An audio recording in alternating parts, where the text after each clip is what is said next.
রাসূলুল্লাহ সাল্লাল্লাহু আলাইহি ওয়াসাল্লাম এবং ইব্রাহিম আলাইহিস সালাম দুজনের মধ্যে অসাধারণ অনন্য সাধারণ কিছু মিল আছে।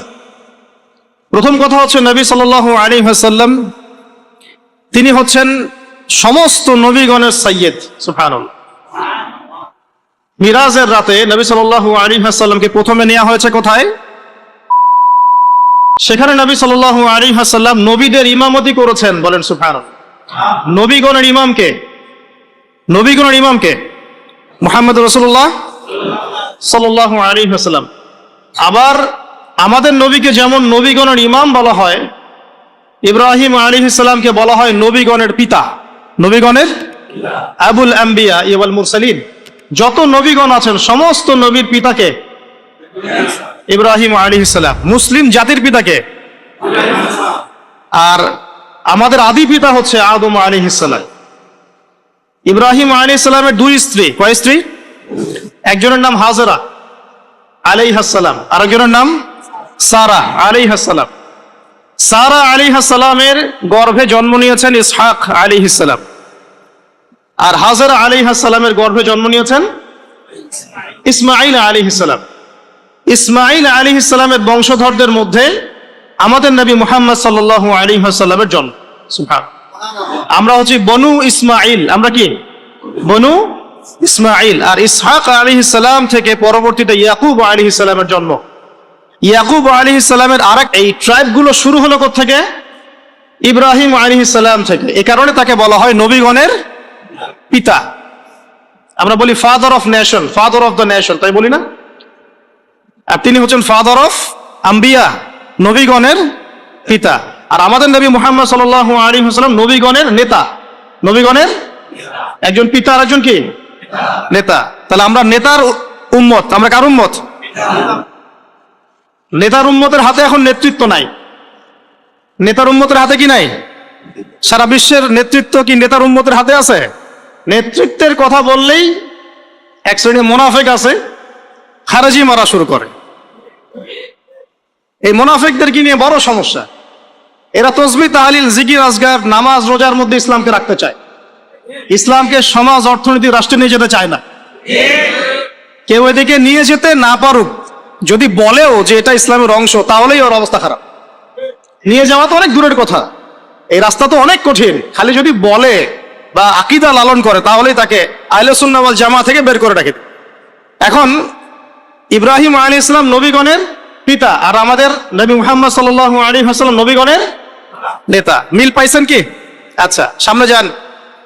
ইব্রাহিম আলাইহিস সালামকে সর্বপ্রথম বাধা পেতে হয়েছে তাওহীদের পথে পরিবার থেকে। কোত্থেকে? মনে আছে? বাবা বলল, বাবাকে তিনি দাওয়াত দিয়েছেন। আমি বিস্তারিত আলোচনা করেছি ঈদের আগের সেমিনারে, দেখে নিয়েন। সেখানে আমি পুরো রেফারেন্স ভিত্তিক আয়াতগুলো বলেছি, এখানে সময় পাবো না। সূরা মারিয়ামের মধ্যে আছে। সূরা কোন সূরা? সূরা মারিয়াম। বাসায় গিয়ে পড়ে দেখবেন। ইব্রাহিম আলাইহিস সালাম বলছেন যে, আব্বা আপনি কিসের ইবাদত করেন? শোনেও না, দেখেও না, উপকারও করতে পারে না, অপকারও করতে পারে না। তার বাবার নাম কি বলেন? আজার। কি নাম? ওই এলাকার রাষ্ট্রনেতার নাম ছিল নমরুদ। কি নাম ছিল? 400 বছর হায়াত পেয়েছিল। কত বছর? 400 বছর হায়াত পাওয়ার পরে বলছে যে আমি আল্লাহ। নাউজুবিল্লাহ। একটা পর্যায়ে গিয়ে মানুষ দেখছে যে এত বছর ধরে বেঁচে আছি, আমার তো কিছুই হয় না, তখন বলছে যে সেই রব। নাউজুবিল্লাহ। ঠিক ফেরাউনের মতো। কি বলেছিল ফেরাউন? আনা রব্বুকুমুল আ'লা। কি বলেছিল? আমি তোমাদের মহান রব বলেছিল না? এই যে মিল পাচ্ছেন। ফেরাউনের ঘরে আল্লাহ পাক যেমন মূসাকে জন্ম দিয়েছেন, মানে মূসাকে প্রতিপালন করেছেন, জন্ম তো দেন নাই, প্রতিপালন করেছেন, ঠিক তেমনি আজারের ঘরে আল্লাহ রাব্বুল আলামিন তাওহীদের শেকড় ইব্রাহিম আলাইহিস সালামকে জন্ম দিয়েছেন। বুঝতে পারছেন? ঠিক ওই রকমই আল্লাহ রাব্বুল আলামিন আবু জেহেলদের সমাজে মুহাম্মদ সাল্লাল্লাহু আলাইহি ওয়াসাল্লামকে জন্ম দিয়েছেন। মানে যেখানে যত বেশি জাহেলিয়াত, সেখানে তত শক্তিশালী মুমিনের জন্ম হবে ইনশাআল্লাহ। তাহলে এখন কি সমাজে জাহেলিয়াত কম না বেশি? তাহলে আমাদেরকেও শক্তিশালী মুমিন হতে হবে নাকি? আল্লাহ তৌফিক দান করুন। ইনশাআল্লাহ যত বেশি জাহেলিয়াত ছড়াবে, তত বেশি শক্তিশালী তাওহীদপন্থী মানুষের জন্ম হবে ইনশাআল্লাহ। আর আমি যদি না হতে পারি, এটা আমার ব্যর্থতা। আমি না হতে পারলে কার ব্যর্থতা? আপনি না হতে পারলে আপনার ব্যর্থতা। কিন্তু আল্লাহ পাক যাকে কবুল করবেন সে হবেই ইনশাআল্লাহ। তো এই কবুলিয়াতের মধ্যে যদি আমরা পড়ি তাহলে আমরা ধন্য হলাম না? এই কবুলিয়াত কি এমনি এমনি আসবে না? দোয়া করতে হয়, আল্লাহর কাছে চাইতে তো হয়, দোয়া করতে হয় যে আল্লাহ আমাকে কবুল করো, আল্লাহ আমাদেরকে কবুল করো। এই শিরক, এই বেদাত, এই হারাম, দোয়া না করলে তো আল্লাহ পাক কবুল করবেন না। আল্লাহ পাক দোয়া করতে বলেছেন না? আল্লাহ পাক তৌফিক দান করুন, আমিন। যেখানে ফেরাউন সেখানেই মূসা, যেখানে আবু জাহেল সেখানেই মুহাম্মদ সাল্লাল্লাহু আলাইহি ওয়াসাল্লাম, যেখানে আজার সেখানে কে? ইব্রাহিম আলাইহিস সালাম। তো প্রথম বাধা পেয়েছেন পরিবার থেকে। বাবা বলল বাড়ির থেকে বের হয়ে যা। ইব্রাহিম আলাইহিস সালাম দাওয়াত দিচ্ছেন বাবাকে, আব্বা আপনি, আমার কাছে জ্ঞান এসেছে, সেই জ্ঞান অনুসরণ করেন। আপনি যে মূর্তিগুলোর উপাসনা করছেন, আমি ভয় করি যে আল্লাহ আপনাকে শয়তানের দলভুক্ত করে দিবেন, আযাব দিবেন আপনার প্রতি। পড়ে নিয়েন সূরা মারিয়াম। তখন আজার তিনি বলছেন, আজারকে নমরুদের প্রধান পুরোহিত, নমরুদ গভর্নমেন্টের প্রধান কি? পুরোহিত। পুরোহিত বোঝেন কিনা? বোঝেন না? ঠাকুর বোঝেন না? এখন নমরুদ বলছে, আজার বলছে এখান থেকে বের হয়ে যা, আমার বাসা থেকে বের হয়ে যা। যদি বের না হস আর আমার এই মিল্লাতে ফিরে না আসিস, আর এই আমার ইলাহ যেগুলো আমরা উপাসনা করি এদেরকে যদি ত্যাগ করিস, তাহলে আমি তোর মাথা পাথর দিয়ে মেরে ফাটিয়ে দিব। এটা কার কথা? আজারের কথা। তো ইব্রাহিম আলাইহিস সালাম তর্ক করলেন না, বললেন সালামুন আলাইক, আপনার উপর শান্তি বর্ষিত হোক। তিনি চলে গেলেন। বাড়ি থেকে কি হলেন? মানে প্রথম বাধাটা তিনি পেলেন কোত্থেকে? পরিবার থেকে। ঠিক মুহাম্মদ সাল্লাল্লাহু আলাইহি ওয়াসাল্লামের জীবন দেখেন, এই দুইজনের জীবনী পড়ে দেখবেন আগামী 7 দিনের মধ্যে, ঠিক আছে? আচ্ছা, এই ঘটনা মুহাম্মদ সাল্লাল্লাহু আলাইহি ওয়াসাল্লামের সাথেও ঘটেছে। তার আশপাশে আছে আবু জাহেল, আবু লাহাব, উতবা, সাইবা। এরা কারা? এরা কি পর না আপন? এর নিজের বংশের লোক না, নিজের পরিবারের লোক না। ব্যাস, তার সাথে বিরোধিতা শুরু হলো আগে পরিবার থেকে। ইব্রাহিম আলাইহিস সালাম যেমন পরিবারকে আগে দাওয়াত দিলেন, আমাদের নবীও তেমনি আগে পরিবারকে দাওয়াত দিয়েছেন। প্রথমে সে পরিবারকে ইসলামের দাওয়াত দিয়েছেন। কিছু কিছু মানুষ কবুল করেছে, এবার খাদিজা রাদিয়াল্লাহু আনহা, আলী ইবনে আবি তালিব, যায়েদ ইবনে হারেসা ইত্যাদি। আবার আবু জাহেল, আবু লাহাব এরা আবার কবুল করলো না, আবু তালেব এরা আবার কবুল করলো না। তো এখানে আমরা বুঝতে পারছি দিন প্রসার প্রতিষ্ঠার জন্য আগে পরিবার থেকে স্টার্ট করতে হবে। আগে পরিবারে দাওয়াত দিতে হবে। পরিবার বর্গ যদি লাইনে আসে আলহামদুলিল্লাহ, না আসলে তাদেরকে তাদের জায়গায় ছেড়ে দিতে হবে, নিজের রাস্তা খুঁজে নিতে হবে। ঠিক মুহাম্মদ সাল্লাল্লাহু আলাইহি ওয়াসাল্লামও কিন্তু পরিবারকে দাওয়াত দিলেন, পরিবার কবুল করলো না, তিনি তার পথে চললেন। তিনি কি বসে গিয়েছিলেন? সমাজে দাওয়াতি কাজ চলমান থাকলো। এই যে মিল পাচ্ছেন মুহাম্মদ সাল্লাল্লাহু আলাইহি ওয়াসাল্লাম ইব্রাহিম আলাইহিস সালামের জীবনে। এবার আরো সামনে যান। পরিবারের পরে ইব্রাহিম আলাইহিস সালামকে বাধা দিয়েছিল তার সমাজ। তা কি? সমাজ, সোসাইটি। সমাজের মধ্যে দাওয়াতি কাজ করছেন। সমাজের চলমান যে ধারাগুলো আছে, চলমান জাহেলিয়াত, চলমান ফিতনা, ফাসাদ, শিরক, কুফর, এগুলোর যারা তাবেদারি করে তারা ইব্রাহিম আলাইহিস সালামের পথে প্রতিবন্ধকতা সৃষ্টি করে। কেউ বলছে ওই যে চন্দ্র আমার রব, কেউ বলছে তারা, এই যে তারকাগুলো রব, কেউ বলছে সূর্য রব। হায়াত একবার ইব্রাহিম আলাইহিস সালাম বুঝতে পারলেন যে এগুলো তো আমার রব নয়। তখন তিনি বলছেন ইন্নী ওয়াজ্জাহতু ওয়াজহিয়া লিল্লাযী ফাতারাস সামাওয়াতি ওয়াল আরদা হানিফাও ওয়া মা আনা মিনাল মুশরিকিন ইন্না সলাতি ওয়া নুসুকি ওয়া মাহইয়ায়া ওয়া মামাতি লিল্লাহি রাব্বিল আলামিন। মানে সমাজ দ্বিতীয় বাধা দিল। ঠিক একই ভাবে মুহাম্মদ সাল্লাল্লাহু আলাইহি ওয়াসাল্লামকেও দ্বিতীয় বাধা কে দিয়েছে? সমাজ। কি বাধা? সমাজের মানুষ তাকে গালিগালাজ করা শুরু করেছিল। তাকে মোটামুটি ভাবে 15টা গালি খেতে হয়েছে। কতগুলা বলেন? কাকে গালি দিয়েছে? আমাদের নবী মুহাম্মদ সাল্লাল্লাহু আলাইহি ওয়াসাল্লামকে মোটামুটি ভাবে 15টা গালি খেতে হয়েছে। কাযযাব, মহামিথ্যাবাদী, সাহের, জাদুকর, তারপরে ফারিকুল জামাআ, ঐক্য বিনষ্টকারী, ঠিক আছে? তারপরে আরো অনেক, হ্যাঁ, মাজনুন, পাগল, মাজনুন মানে পাগল, এরকম অনেকগুলো, প্রায় 15টা আমি ঘুরে দেখেছি হিসাব করে। আর তাকে সারা জীবনে প্রায় 16 বার হত্যা করার চেষ্টা করা হচ্ছে। তাকে এখন যেটা আমি বলি যে ওই একটা সমাজে কথা প্রচলিত আছে যে ব্যক্তি খারাপ না হলে কি এমনি এমনি তার উপর জুলুম আসে। আমাদের এটা বলে না, লোক খারাপ না হলে কি এমনিই মানুষ তাকে খারাপ বলে? 10 জন যাকে খারাপ বলে সে তো খারাপ হবেই। মুহাম্মদ সাল্লাল্লাহু আলাইহি ওয়াসাল্লামকে 16 বার হত্যা করার চেষ্টা করা হয়েছে। এমনকি মক্কা বিজয়ের পরেও তাকে একবার হত্যা করার চেষ্টা করা হয়েছে। এখন আমরা যারা তাওহীদ মানে ধারণ করব, তাওহীদের আমল করব, তাওহীদের প্রচার করব, আমরা যদি মনে করি যে আমাদের এই পথটা খুব মসৃণ হবে, একদম রেড কার্পেট বিছানো থাকবে, এটা সবচেয়ে বড় ধোঁকা আপনার জীবনে। কখনোই এমন হবে না, কখনো এমন হয়ও নাই, কখনো এমন হবেও না। যদি হয় তাহলে বুঝতে হবে যে আপনি হকের পথে নাই। যদি আপনার আমার গায়ে একটা ফুলের টোকাও না পড়ে, বুঝতে হবে যে আসলে আমরা হকের পথে নাই। এটাই সত্য কথা, কেউ বলুক আর না বলুক। এই যে ইমাম ইবনে তাইমিয়া রাহিমাহুল্লাহর কথা আমরা বলি, নাম শুনেছেন কিনা? তার উপর যে পরিমাণ নির্যাতন এসেছে এটা আপনি কল্পনা করতে পারবেন না। আর আজকে আমি তারই আকীদা, তার আদর্শের কথা বলছি সমাজে, বাট আমার গায়ে একটা ফুলের টোকাও পড়ে না। তাহলে কোনটা প্রকৃত আর কোনটা কথিত বুঝতে হবে। আবু হানিফা রাহিমাহুল্লাহ বরেণ্য ইমামদের 4 জনের একজন। তার তো টাকা পয়সার অভাব ছিল না, খ্যাতির অভাব ছিল না, নিজের টাকা পয়সা খরচ করে বোর্ড গঠন করেছেন, ফতোয়া বিভাগ, অসামান্য খেদমত ইসলামের জন্য। তারপরও শেষ বয়সে তাকে জেলখানায় বিষ প্রয়োগে হত্যা করা হয়েছে। তাহলে বুঝতে হবে ইব্রাহিমের পথে যারা চলবে, মুহাম্মদ সাল্লাল্লাহু আলাইহি ওয়াসাল্লামের আদর্শে যারা চলবে, তাদের মতোই তাদের উপর বালা মুসিবত বিপদ আপদ আসতে পারে, আসতে পারে। না আসলে আলহামদুলিল্লাহ, না আসলে আলহামদুলিল্লাহ কেন বললাম? আল্লাহ পাক চাইলে মুসলিমদেরকে শক্তিশালীও করতে পারে। যেমন সুলাইমান আলাইহিস সালামের যুগে মুসলিমরা শক্তিশালী ছিল, দাউদ আলাইহিস সালামের যুগে মুসলিমরা কি ছিল? শক্তিশালী ছিল। ওমর ইবনে খাত্তাবের যুগে মুসলিমরা শক্তিশালী ছিল। আল্লাহ পাক চাইলে ওই রকম করেও নিয়ামত দিতে পারেন, আবার এভাবে পরীক্ষা নিতে পারেন। দুটো রাস্তাই হতে পারে। তো বেশিরভাগ ক্ষেত্রে যাওয়া হয়েছে পরীক্ষা এসেছে। এখন সমাজ বাধা দিল ইব্রাহিম আলাইহিস সালামকে, একই বাধা মুহাম্মদ সাল্লাল্লাহু আলাইহি ওয়াসাল্লামকেও দেয়া হয়েছে। তাকে গালি খেতে হয়েছে, এই যে পিঠের উপরে উটের নাড়ি ভুঁড়ি চাপিয়ে দেওয়া হয়েছে, তার গলায় চাদর দিয়ে ফাঁস দেওয়ার চেষ্টা করা হয়েছে, উহুদের মাঠে তার দাঁত শহীদ হয়েছে। 3 বছর, তিনটা বছর, 3 ঘন্টা না, 3টা বছর নবী সাল্লাল্লাহু আলাইহি ওয়াসাল্লামকে সাহাবীদেরকে একসাথে কিছু পাহাড়ের নিচে, ওটাকে বলে শিয়ারে আবু তালেব, এখানে রেখে দেওয়া হয়েছে 3 বছর। Boycott, socially boycott. কেউ তাদের সাথে কথা বলবে না, তাদেরকে খাবার দিবে না, তাদের সাথে বিয়ে শাদী করবে না, কিছুই করবে না। এক ঘরে করা, বোঝেন না? এক ঘরে করা, একদম সোশ্যালি বয়কট। 3 বছর গাছের ছাল পাতা খেয়ে তারা থেকেছে, 3 বছর।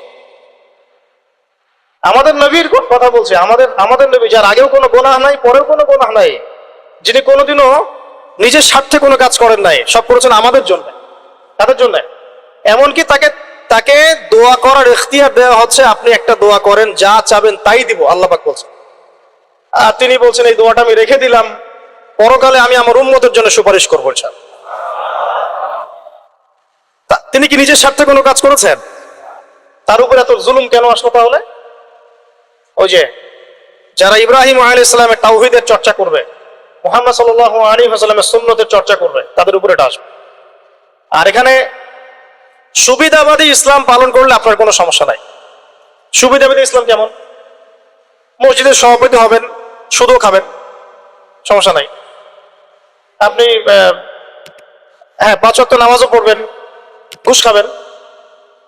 আপনি রোজা রাখবেন, এদিকে মাশাআল্লাহ যাকাত দিবেন না। আপনি মাঝে মাঝে নফল দান সদকা করবেন, যাকাত দিবেন না। হজ উমরা করবেন, বছর বছর হজ উমরা করবেন, করে এসে সমাজে আল্লাহ বিরোধী যত লজ আছে সব বসানো শুরু করবেন। বুঝতে পারছেন না? এইগুলো সুবিধাবাদী ইসলাম। আমরা তো বলি যে 90% মুসলিমের দেশ, এটা একটা মিথ্যা কথা। এই কথাটা একটা মিথ্যা কথা। মুসলমানের সংজ্ঞাই জানি না আমরা, মুসলমান কাকে বলে। আমি একটু পর দেখাচ্ছি মুসলমান কাকে বলে। দেখ, মুসলমান কাকে বলে আপনাকে আমি একটু বোঝানোর চেষ্টা করছি, আমি বোঝাতে পারি না। আমার একটা সমস্যা ফিল করছি আমি লাস্ট 5 বছর থেকে, যে যা বুঝতে পারছি এটা বুঝাতে পারছি না। জানি না এই সমস্যা কবে দূর হবে। আর এই সমস্যা বাড়তেই আছে, যত বেশি আমি ওলামায়ে কেরামদের সোহবতে গিয়ে পড়ে আছি, তত বেশি আমার মধ্যে প্রবলেমটা বাড়ছে। মানে আমি বুঝতে পারছি অনেক কিছু, আপনাকে বুঝাতে পারছি। আমি বুঝতে পারছি যে মানে আসলে কিছুই হচ্ছে না, ফ্যান্টাসি। কিন্তু এটা যে অ্যাপ্রোপ্রিয়েট ভাষা প্রয়োগ করে বোঝাবো, এটা আমি পারছি না। বুঝতে পারছি সারা ওয়ার্ল্ডে মুসলিমদের এমন দুরবস্থা, কিন্তু আমি আপনাকে বোঝাতে পারছি না। আর কোনো কোনো ক্ষেত্রে 30-40% কথা বলা আমাদের জন্য জায়েজ, বাকি 60% কথাবার্তা আমরা বলতে পারবো না। কেন বলতে পারবো না এটা আমাকে জিজ্ঞাসা করতে আসেন না। আপনার মধ্যে ম্যাচুরিটি থাকলে আপনি বুঝে নেন। কথা কি বুঝতে পারছেন? এখন 90% মুসলিমের দেশ, মুসলিম কাকে বলে? আল্লাহ রাব্বুল আলামিন আমাকে বলেছেন, দেখেন, আমাকে বলেছেন 5 ওয়াক্ত নামাজ পড়। আমি একটু ফ্র্যাঙ্কলি বললাম, 5 ওয়াক্ত নামাজ তোমরা পড়ো, 5 ওয়াক্ত নামাজ কায়েম করো। এই 5 ওয়াক্ত নামাজটুকু মুসলমানরা এখন পড়ে না। আপনি ফজরের নামাজে দেখেন তো কয়জন জামাতে আসে, কয়জন ফজরে উঠে নামাজ পড়তে পারি আমরা? আমরা তো বড় বড় কথা বলি, ইকামতের দিন। কারা এগুলো করবে? যারা পরীক্ষিত। কারা বদরে যুদ্ধ করবে? যারা পরীক্ষিত, মক্কার 13 বছর পরীক্ষা দিয়ে আসছে, তারা না বদরে যুদ্ধ করবে? আমি তো আকাশ থেকে টপাস করে একজন পড়ে বদরে যুদ্ধ করতে পারবেন না, পারবেন?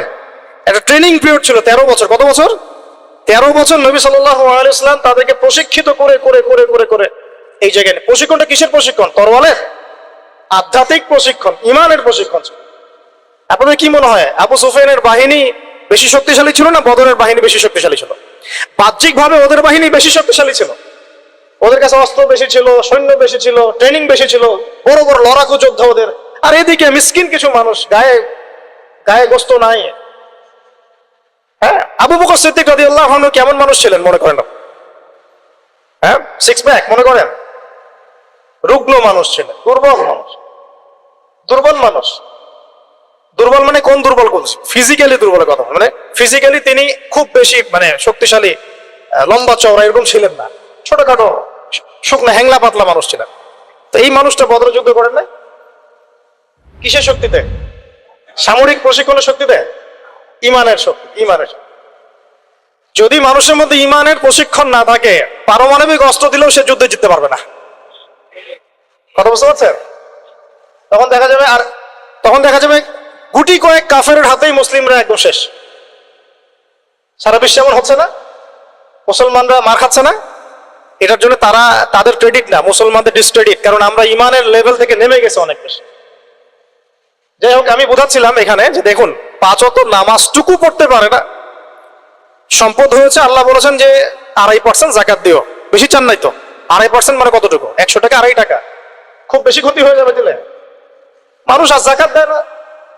আল্লাহ পাক বলেছেন যে তোমরা জেনার ধার কাছেও যেও না। যুবকদের মধ্যে 5% যুবক খুঁজে পাবেন না জেনা থেকে মুক্ত আছে। অনেস্টলি বলেন, জেনা মানে তো আমি শুধু সরাসরি ফিজিক্যাল রিলেশন বোঝাচ্ছি না, জেনার তো আরো ক্যাটাগরিজ আছে না? কয়জন যুবক পাবেন হারাম অ্যাফেয়ার্স করে না, পর্ন দেখে না, এই যে মুভিজ গুলো অনলাইনে বসে বসে এগুলো ঘাটাঘাটি করে না, নায়ক নায়কের নাম জানে না। যুবকরা টিকটক খেলে, টিকটক ব্যস্ত থাকে, কিশোর গ্যাংয়ে যোগ দেয়, মোবাইল ফোন একটা ধরাই দিয়েছেন, ব্যাস জীবনটা শেষ, ওইটাই তার সবকিছু। আর যে মেয়ের হাতে মোবাইল দিয়েছেন বাড়ির বাবা, ওই মেয়ের জীবনটাকে ধ্বংস করে দিচ্ছে। সে শুধু একাই ধ্বংস হবে না, কিন্তু সে আরো 10 জনকে ধ্বংস করবে। তো দেখেন, আল্লাহ পাক খুব সামান্য কিছু চাইছেন, বাবা একটু নামাজটা পড়তে আয়, ব্যাস একটু কোরআনটা তেলাওয়াত করা আসে, কোরআনটা চর্চা কর, নবীর সুন্নাহ মাফিক একটু জীবনযাপন করার চেষ্টা কর।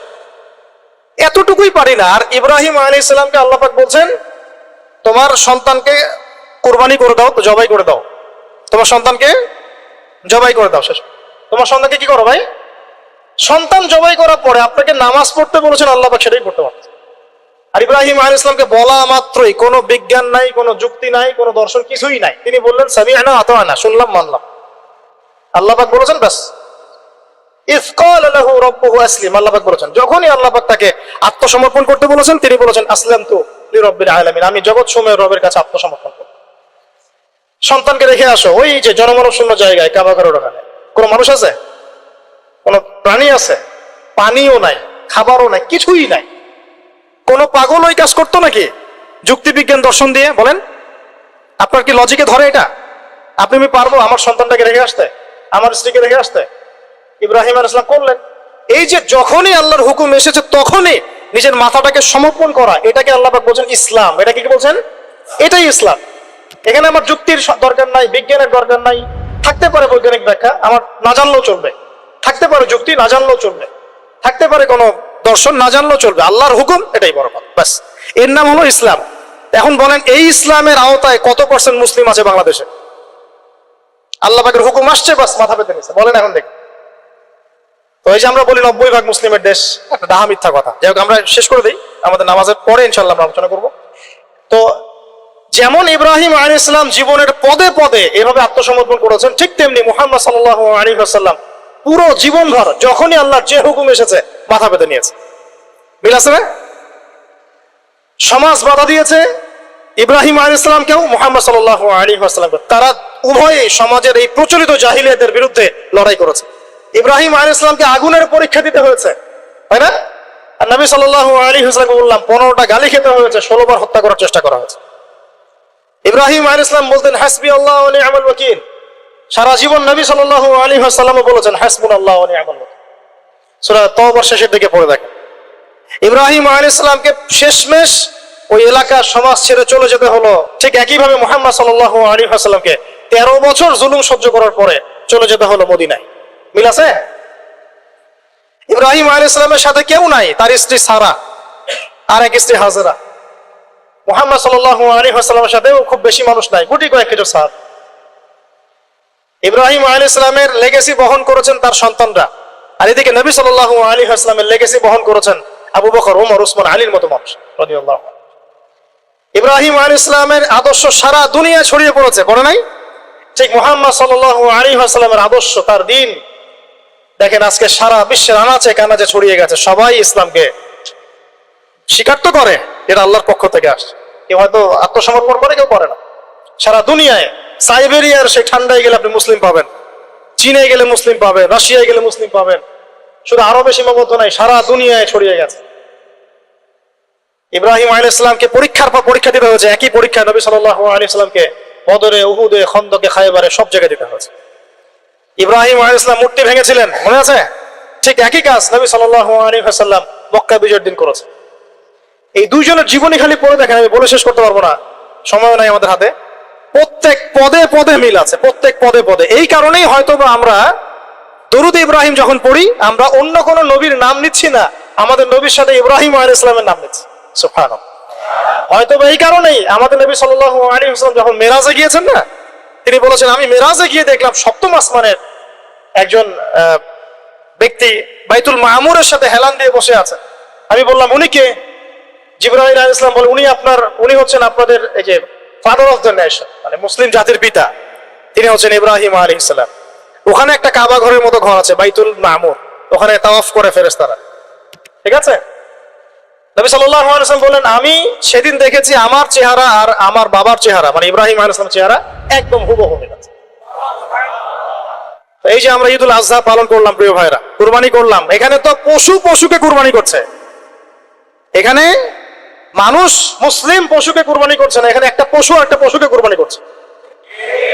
যে কুরবানি করছে ও সুদখোর, যে কুরবানি করছে ও দুর্নীতিবাজ, যে কুরবানি করছে ও তাগুত, যে কুরবানি করছে মুনাফিক, যে কুরবানি করছে বেনামাজি, যে কুরবানি করছে যাকাত দেয় না, যে কুরবানি করছে সে আল্লাহ পাকের বিধিবিধানের 5 পয়সা তোয়াক্কা করে না। গোশত খাওয়ার জন্য সমাজের মানুষ কি বলবে? তাহলে এক পশু আর এক পশুকে কুরবানি করছে না? বরং এখানে তো যে জবাই হচ্ছে, যে ইসমাইলের ভূমিকা পালন করছে, এই পশুর চেয়ে অনেক ভালো, অবশ্যই ভালো। আল্লাহ পাক কি বলেছেন? উলাইকা কাল আনআম বাল হুম আদাল, বরং এরা পশুর চেয়েও নিকৃষ্ট। কারা?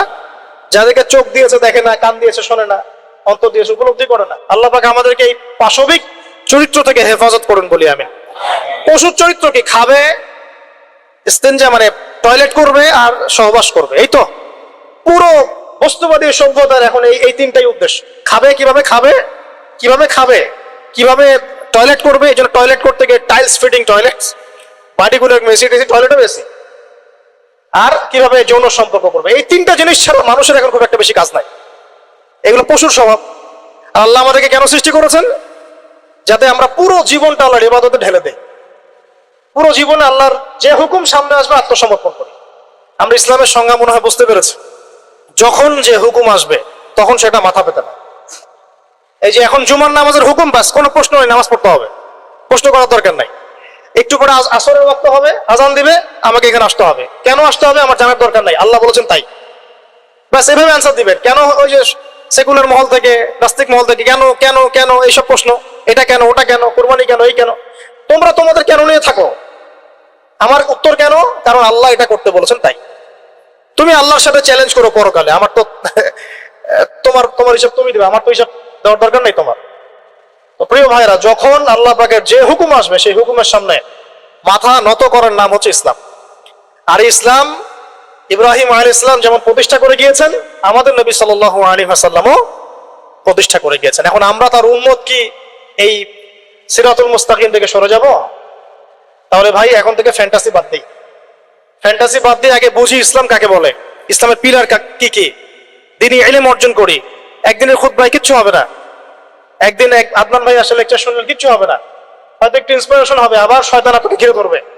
শয়তানের ঘিরে ধরাটা আমি নিজে থেকে ফিল করেছি তিন রকম। কয় ভাই?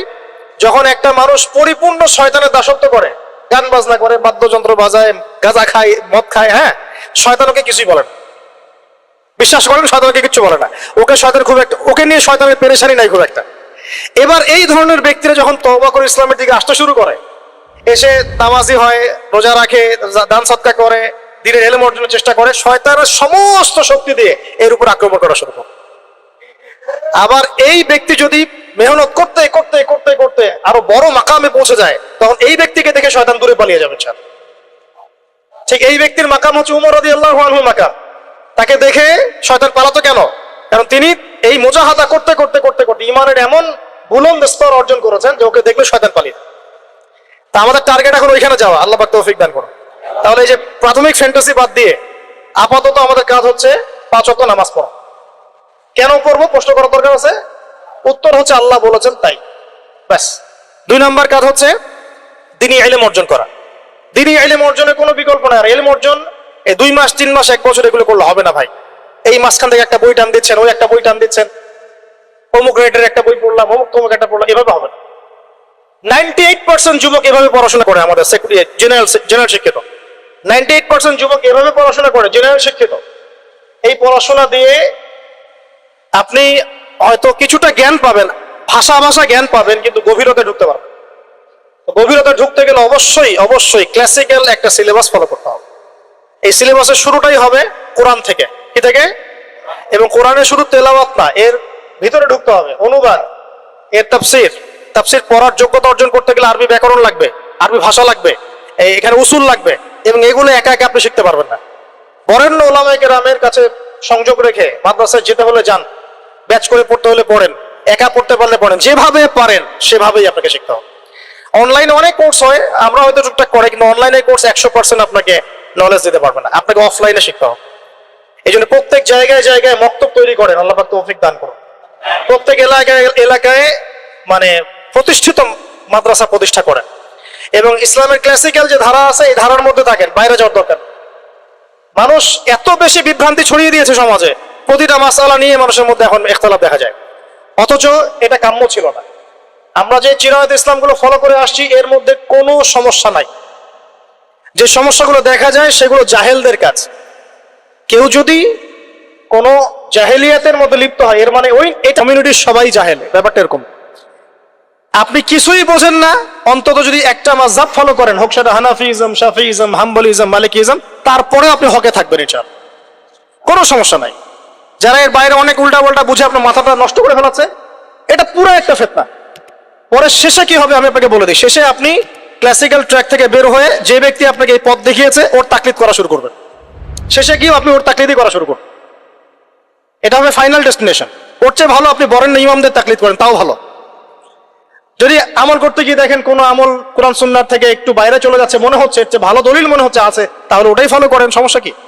ওপেন মাইন্ডেড হন, কিন্তু ক্লাসিক্যাল ধারা থেকে বের হয়ে যায় না। ঘর থেকে বের হয়ে গেলে আপনাকে শকুনে খেয়ে ফেল। তো প্রায় শেষ করে দেই, 2 মিনিট।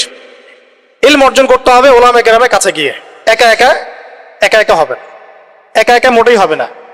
আর কিছু সাবজেক্ট বললাম, এগুলোর সাথে আপনার হাদিস থাকতে হবে, আপনার আকীদা থাকবে, আকীদা তাহাবিয়া থাকবে, আপনার সিরাত থাকবে, ইতিহাস থাকবে, অর্থনীতি থাকবে। এভাবে আস্তে আস্তে আপনি ওলামায়ে কেরামের কাছে গিয়ে যখন বসবেন, তারা আপনাকে সিলেবাস করে দিবে যে এগুলো পড়লে আস্তে আস্তে তোমরা ভালো জায়গায় যেতে পারো। আপনাকে আলেম হতে হবে। কি হতে হবে? আমরা তো আলেমদের অনেক ভুল ধরাতে ব্যস্ত না। ফেসবুক আছে আমাদের হাতে, ফেসবুক মানেই তো মানে শুয়ে শুয়ে জিহাদ করা যায়, ফেসবুকে কম্বলের নিচে শুয়ে শুয়ে জিহাদ করা যায়। আহলে ফেসবুক আল জামাত একটা আবার বাংলাদেশে চলছে, আহলে ফেসবুক আল জামাত, সারাদিন ফেসবুকেই সব অ্যাক্টিভিটিস ফেসবুকে। তো আপনি আলেমের সমালোচনা করছেন, আপনি নিজে আলেম হন না কেন?